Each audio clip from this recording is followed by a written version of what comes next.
this is about fatherhood, okay? Preparing to be a father. So I'm gonna call this one, this is my video. This is my video. How's it going, y'all? My name is Femi. And I'm Winnie. And we are the doyle-marshalls.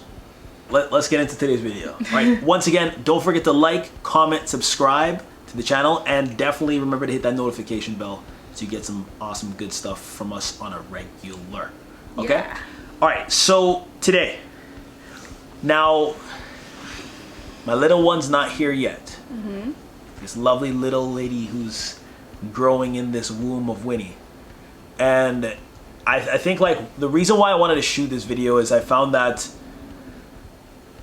as Winnie went further along into pregnancy, there wasn't that much information online about like becoming a father. You know, I was like, I wanted to see different vlogs with, you know, with fathers and what they're feeling, what are the thoughts, what are some suggestions, and we really didn't find that much. Mind you, I probably didn't research as much as I would have liked during that window of time, but when we would search stuff, anything about pregnancy, the lovely ladies would show up. So I wanted to kind of do it from my perspective on 5 things that are extremely important for preparing for fatherhood. So the first one that I would actually start off with is taking care of yourself. You know, I think becoming a future pops, you know, one of the things that we sometimes forget, and I sometimes forget, is I have to be good.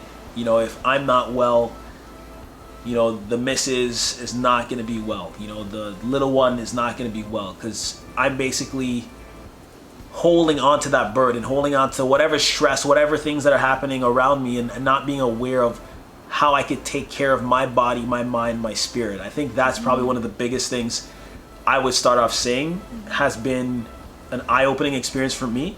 You know, understanding the value of taking care of myself and why I need to take care of myself during this period of time, right? So that's number 1. Number 2 is ask those other fathers that you admire.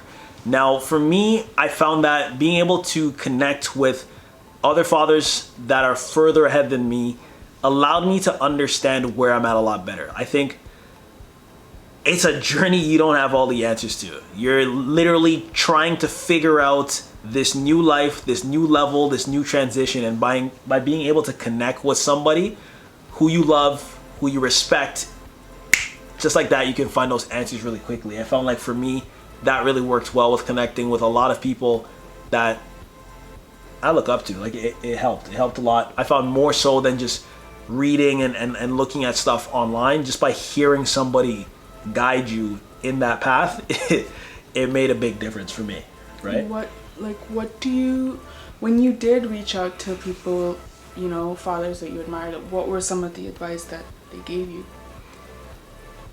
When it's time, you will automatically know. Like you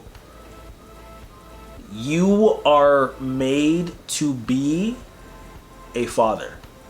And when you're in the situation that you first see your child, your body, your mind, everything about you just like transitions. It may take some time, but like you'll have the skills. You don't have to stress to figure out what it is. Like you'll with time you're made to be able to raise this other human being. I think that was a really powerful one. And I think just watching some of the other people in my life, how they handle their children and how they interact with their children and the relationships they have really kind of allowed me to look at, okay, this is possible. This is what I should strive to become. Those were probably the biggest takeaways I gained. Observing success, because there's a pattern, right? And really learning how to apply that little level of trust you have within yourself and your spirit that I'm able to do this. That's probably like the other one. And find out with like really good people you admire. All right, so that's number 2. So number 3, listen even when you do not want to. This tip for parenthood, I think, and fatherhood specifically is going to be very useful. I find for me, listening is not my greatest skill at times, and being able to learn to listen when you don't want to listen is a very valuable asset, not just in fatherhood, but in all aspects of life. So I think by you being able to just like apply that skill right now, don't even wait, like apply it immediately, like things will change drastically within your life. Okay, so that's number 3. Now, is there like any specific moment that message really hit you? Like, I need to learn to listen more. Like, was there a moment where you're like, oh? Well, not when it comes to fatherhood as yet, but I think when it comes to pre-fatherhood, you know, as your partner is going through pregnancy, there's certain things you will not understand. Like, I will not understand really what you're feeling. There's no way I will. I will not understand the emotion. I will not understand the hormonal changes. I will not understand the physiological changes. I will not understand a lot of those things that are taking place. And I think listening to you as you're in transition is a very valuable skill set, because then it allows you to be like, I don't want to really listen because I don't get it, but I force myself to listen to try my best to understand what you're going through. Right. And I think that is probably the same experience that you will face being a father. Other fathers, you can let me know, those of you that are ahead of me, you know, you may not even know what's happening, but you have to listen so you can apply your skill and your experience and your level of wisdom to help.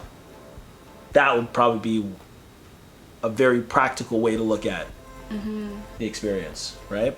I think vice versa too, though. Like for me, I don't know what it's like to go through your journey. Yeah. As much as it's like me, and I'm the person carrying the baby, and I'm the person that's pregnant, and I'm going through all these changes that I'm trying to understand myself. I think it's also important as the partner to, for me at least, sometimes I have to check in with myself, you know, to say, you know, I don't know what Femi's going through. I don't know what Femi's going through emotionally, mentally. What are the thoughts that consume him as he's facing this very real reality of being a dad, you know? Because that comes with its own set of questions, and you know, because you're not necessarily carrying this child, you have a different perspective, you have different thoughts, you might have different things that worry you than I do. And you're also doing it for the first time in this case, like you're doing this for the first time just like I am. So that's one thing that I've kind of come to realize. There was a doula that we had met who had said that to me. You know, like, this is as much about him as it is about me, because he's also going on this journey to being a dad for the first time. You know, he's going through that as well. So it's new. I think that's a really good, that's a good point too, you know. Listening on both ways is a very valuable asset. You know, I'll probably add that. That's a good point. So that's number 3, okay? Now, number 4 is decide what type of parent you want to be, right? What type of father am I going to want to be raising this child? I think this is like an activity almost, if I were to think about with my first business and where we're at with my other business, is visioning. You know, what is the vision I have right now of the relationship, the interaction I want to see with my child? You know, how do I want us to be connected? How do I want us to share our experiences? How do I want our life to be like on a day-to-day basis? From an infant stage to a toddler to a child to a young adult to an adult. Like, you can start visualizing these things, and connects to the next point is be ready to change. That's number 5. Be ready to change when you're actually in it, you know? I think that will be the top 5 things I would say. Was that 5? That was 5. Oh, wow. Yeah, that was 5. 5 things to prepare in becoming a father and fatherhood. But at the end of the day, you know, like, if I were to say this in advance, you don't know what you don't know. You know, I may say this now like I know stuff, but I don't know what I don't know. You know, and I think it's a learning experience. Much like anything, there's a learning curve. And everyone goes through their own journey too, right? Yeah, there's certain similarities in each person, in each relationship, each interaction, but there's also things that make it unique to you. So take what you can from this, and I think if you apply the information here, it'll give you some room to navigate freely and not feel overwhelmed. And I'd say that's the other thing. If you're feeling overwhelmed with the new responsibilities, find your anchors. This is actually one that's not even on the list. Find your anchors. And what do you mean by anchors? When I say anchor, I mean finding people around you that can help you through this transition positively, right? So you don't end up in a destructive state. People that know you for who you are and actually care about you. People that are there for you no matter what stage of life you're in.